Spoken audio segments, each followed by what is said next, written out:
വീണ്ടും ഈ പ്രഭാതത്തിൽ തിരുവചനത്തെ ധ്യാനിപ്പാൻ കർത്താവ് തന്ന ബലത്തിനായി പ്രാർത്ഥനയിൽ സഹായിച്ച എല്ലാ ജീവിതങ്ങളോടും കർത്താവ് വലിയ കരുണ കാണിക്കട്ടെ, സഹായിക്കട്ടെ.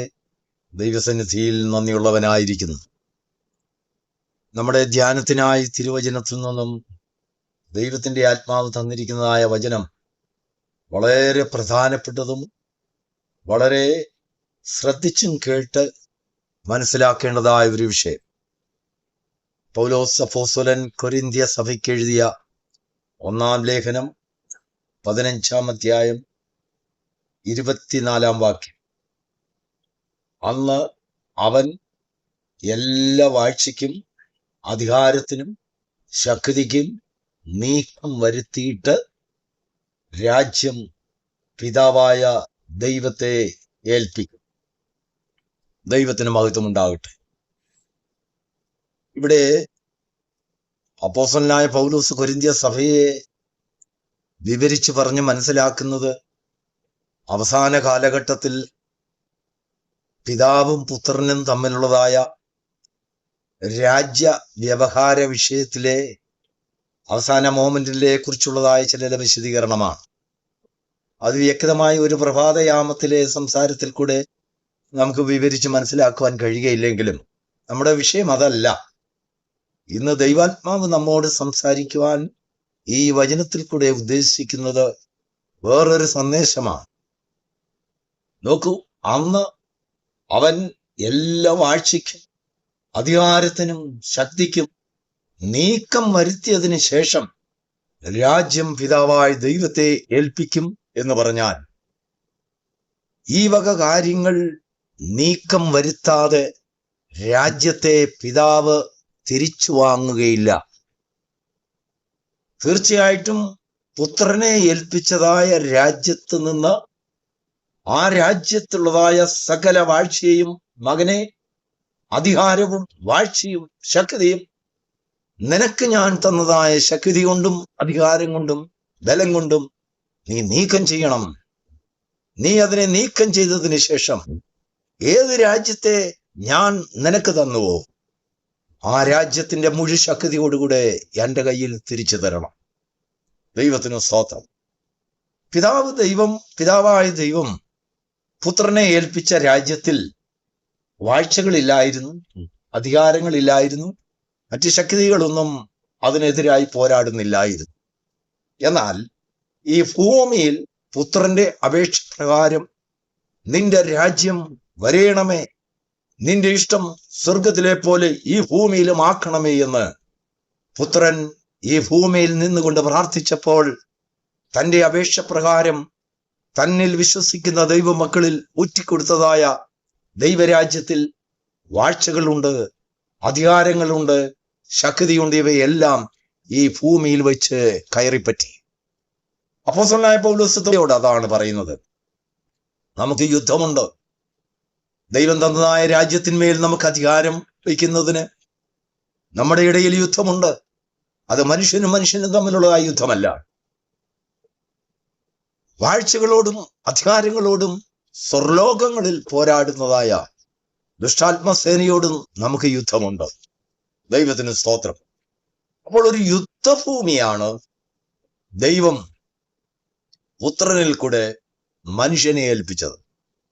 അതിന് മാതൃകയായി കർത്താവ് അതിന്മേൽ ജയം കൊള്ളുന്നത് എപ്രകാരമെന്ന് മനുഷ്യന് കാണിച്ചു കൊടുത്തു. ദൈവത്തിന് സ്തോത്രം. ക്രൂശിൽ കിടന്നുകൊണ്ട് തന്നെ ക്രൂശിലേറ്റിയതായ ശത്രുക്കളോട്, തന്നെ മരണത്തിന് ഏൽപ്പിച്ചു കൊടുത്തതായ പരീശന്മാരോടും പള്ളിപ്രമാണികളോടും യഹൂദന്മാരോടും റോമാ പൗരന്മാരോടും റോമൻ പടയാളികളോടും ആഴ്ചകളോടും അധികാരങ്ങളോടും ഒക്കെ ഒരു വാക്കുകൊണ്ടുപോലും കോപിഷ്ഠനായി താൻ ഇടപെടാതെ സൗമ്യതയോടെ ആ കുരിശിന്മേൽ കിടന്നുകൊണ്ട് താൻ പറയാണ്, പിതാവേ, ഇവർ ചെയ്യുന്നത് എന്തെന്ന് അറിയായികയാൽ ഇവരോട് ക്ഷമിക്കണം. നോക്കൂ, ശത്രുവിനെ മരണമെന്ന ശത്രുവിനെ കീഴടക്കുവാൻ കർത്താവ് ഉപയോഗിച്ചതായ വാക്കുകൾ. 26-ാമത്തെ വാക്യത്തിൽ അങ്ങനെ ഒടുക്കത്തെ ശത്രുവായിട്ട് മരണം നീങ്ങിപ്പോകും. ശത്രുക്കളോട് കർത്താവ് എടുത്തതായ നിലപാട് ആ ശത്രുവിൻ മുഖേനയായി അധികാരത്തിന്റെ അവരുടെ റെയിൽ പാളത്തിൽ കൂടെ കടന്നു വന്നതായ മരണത്തെ ജയിച്ചു ഉയർത്തെഴുന്നേൽക്കുവാൻ തന്നെ പ്രാപ്തനാക്കി. നമ്മുടെ ഹൃദയത്തിൽ ദൈവം സ്ഥാപിച്ചതായ ദൈവരാജ്യം, ഈ ദൈവരാജ്യത്തെക്കുറിച്ച് നമുക്ക് എന്ത് മനസ്സിലാക്കാൻ കഴിയും? ദൈവരാജ്യം ഭക്ഷണമല്ല, പാനീയമല്ല, നീതിയും സമാധാനവും പരിശുദ്ധാത്മാവിൻ സന്തോഷവും എത്രയെന്ന് അപ്പോസ്തലനായ പൗലോസ് കണ്ടുപിടിച്ചു. മനുഷ്യൻ ദൈവരാജ്യത്തെക്കുറിച്ച് ചിന്തിച്ചിരുന്നത് അത് ഭക്ഷണമാണ്, ഈ ലോകത്തിലുള്ളതായ ചില അനുഗ്രഹങ്ങളാണ്, ഈ ലോകത്തിലെ ചില നന്മകളാണ്, ഉയർച്ചകളാണ്, സൗഖ്യമാണ്, ബലമാണ്, മഹത്വങ്ങളാണ്, ശ്രേഷ്ഠ പദവികളാണ്, ഉന്നതികളാണ്, ജോലിയാണ്, സമ്പത്താണ്, വീര്യമാണ്, വലിയ വലിയ പേരാണെന്നൊക്കെ മനുഷ്യൻ ചിന്തിച്ചപ്പോൾ പൗലോസ് അപ്പോസ്തലൻ അതിനെ ഖണ്ഡിച്ചുകൊണ്ട് പറയുകയാണ്, അല്ല, ദൈവരാജ്യം ഭക്ഷണമല്ല, പാനീയമല്ല, ഈ ഭൂമിയിലെ മഹത്വങ്ങളൊന്നുമല്ല, ഈ ഭൂമിയിലെ അനുഗ്രഹങ്ങളും ഉയർച്ചകളും ഒന്നുമല്ല. നീതിയാണ്, സമാധാനമാണ്, പരിശുദ്ധാത്മാവിന് സന്തോഷമാണ്. അപ്പോൾ നീതിയും സമാധാനവും പരിശുദ്ധാത്മാവിൻ സന്തോഷവും അതിന്റെ പൂർണ്ണതയോടുകൂടെ ഒരു മനുഷ്യൻ അവരുടെ ജീവിതത്തിൽ ആധികാരികമായി ചെലുത്തപ്പെടുത്തുമ്പോൾ വാഴ്ചകളെയും അധികാരങ്ങളെയും ശക്തികളെയും അവനിൽ നൽകപ്പെട്ടതായ ദൈവരാജ്യത്തിന് ജയകരമായ ഒരു ജീവിതം ചെയ്യുവാൻ അവന് സാധിക്കും. അങ്ങനെയുള്ളവരുടെ ആത്മാക്കളെ ദൈവത്തിന്റെ കയ്യിൽ കൊടുക്കുമ്പോൾ അതാണ് ദൈവം കൈക്കൊള്ളുന്നത്. പിതാവേ, എന്റെ ആത്മാവിനെ കൈക്കൊള്ളണമേ എന്ന് കർത്താവ് പ്രാർത്ഥിച്ചപ്പോൾ, സ്തെഫാനോസ് പ്രാർത്ഥിച്ചപ്പോൾ അവർ ശത്രുക്കൾക്ക് വേണ്ടിയും അവസാനവട്ടം പ്രാർത്ഥിച്ചിരുന്നു. അവിടെ ക്ഷമിക്കുവാൻ ദൈവത്തോട് അപേക്ഷിച്ചു.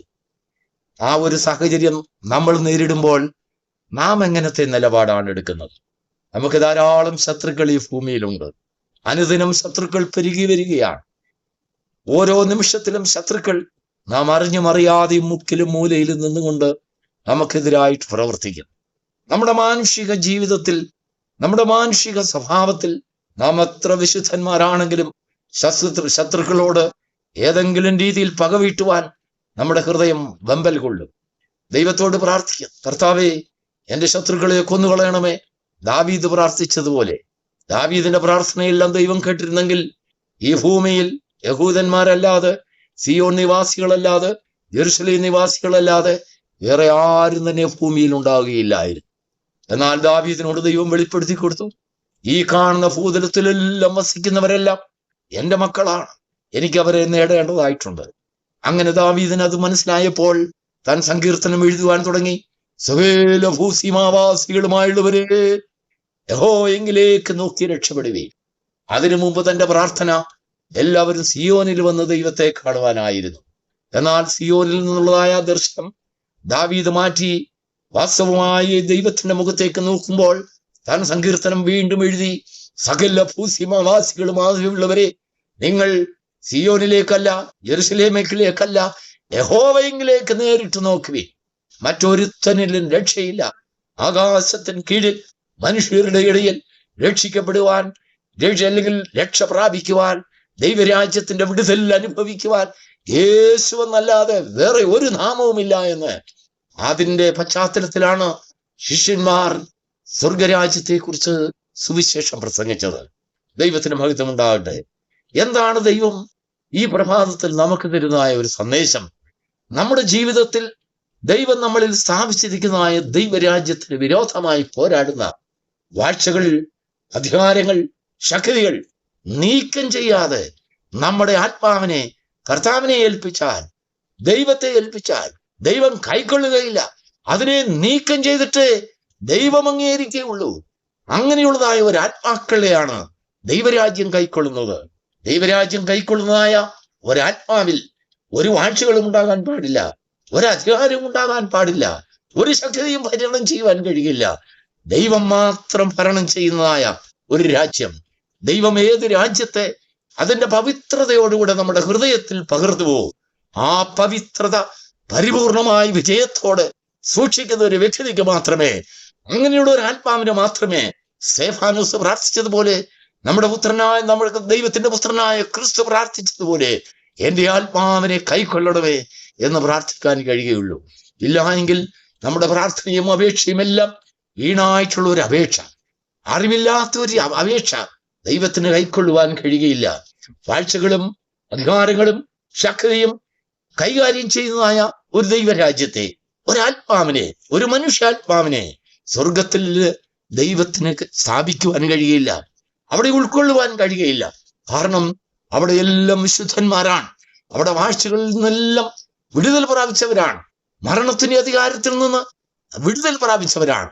ഇങ്ങനെ വാഴ്ചകളും അധികാരങ്ങളും ശക്തിയും നീക്കം ചെയ്യപ്പെട്ടതായ ഒരു ദൈവരാജ്യത്തിന്റെ അവസാന ശത്രുവായി മരണം നീങ്ങിപ്പോകും.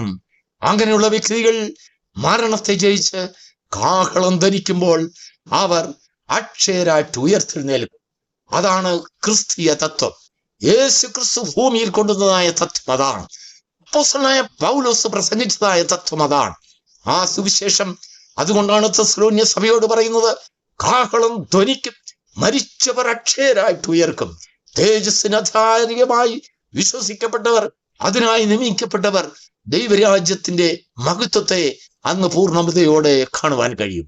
ഈ പ്രഭാതം നിങ്ങളുടെ ജീവിതത്തിൽ വാഴ്ചകൾക്കും അധികാരങ്ങൾക്കും ശക്തിക്കും നീക്കം വരുത്തുന്ന ഒരു ജീവിതത്തിന് വേണ്ടിയുള്ള പ്രചോദനമായി തീരുവാൻ കാലം സമാഗതമായി. കാലം അതിന്റെ അന്ത്യത്തിലേക്ക് എത്തിയിരിക്കുന്നു. ദൈവരാജ്യത്തിന്റെ സമീപ്യം ലോകത്തിന്റെ ഇതര ഭാഗങ്ങളിൽ നിന്നുകൊണ്ട് മുറവിളി കൂട്ടുകയാണ്. സകല സൃഷ്ടികളും ലോകത്തിൽ നിന്നുകൊണ്ട് ക്രിസ്തുവിന്റെ പുറപ്പാടിനെ അതിന്റെ സകല ശക്തിയോടും കൂടി വിളിച്ചറിയിക്കുന്നുണ്ട്. കാഹളം ധരിക്കുവാൻ സമയമായി. വിശുദ്ധന്മാരുടെ പ്രവൃത്തികൾ ഈ ലോകത്തിന് വെളിപ്പെടുവാൻ സമയമായി. പ്രിയരെ, ഇതൊരു സുവിശേഷം മാത്രമല്ല, പ്രഭാത സന്ദേശം മാത്രമല്ല, ദൈവത്തിന്റെ ആത്മാവിന് നമ്മോട് സംസാരിക്കുവാനുള്ള സന്ദേശവും കൂടാണ്. വീണ്ടും നാം ഇന്ന് പ്രഭാതത്തിൽ ദൈവത്തിന്റെ ആത്മാവ് നമുക്ക് നൽകിയതായ വചനത്തിലേക്ക് ഒന്ന് കടന്നു വരാം. അന്ന് അവൻ എല്ലാ വാഴ്ചയ്ക്കും അധികാരത്തിനും ശക്തിക്കും നീക്കം വരുത്തിയിട്ട് രാജ്യം പിതാവായ ദൈവത്തെ ഏൽപ്പിക്കും. ഇതൊന്നും നീക്കം ചെയ്യാത്തതായ രാജ്യത്തെ, ആത്മാവിനെ ദൈവത്തിന് കൈക്കൊള്ളുവാൻ കഴിയുകയില്ല എന്നുള്ളതായ ഒരു സന്ദേശം കൂടെ ഈ പ്രഭാതത്തിൽ നമുക്കായി കാഴ്ചവെക്കുന്നു. അതിനായിട്ടുള്ള ഒരുക്കം നമ്മുടെ തലമുറകളിൽ, നമ്മുടെ ജീവിതങ്ങളിൽ, നമ്മുടെ കുടുംബങ്ങളിൽ, നമ്മുടെ പങ്കാളികളിൽ, നമ്മുടെ ബന്ധുക്കളിൽ, സഹോദരങ്ങളിൽ, സഹോദരവർഗങ്ങളിൽ, ആരാധനകളിൽ, ദേശങ്ങളിൽ, രാജ്യങ്ങളിൽ മുഴക്കുവാൻ നമുക്ക് ദൈവം വലിയ ഒരു ശക്തിയും ബലവും ഈ നാടുകളിൽ തെരുമാറാകട്ടെ. God bless you.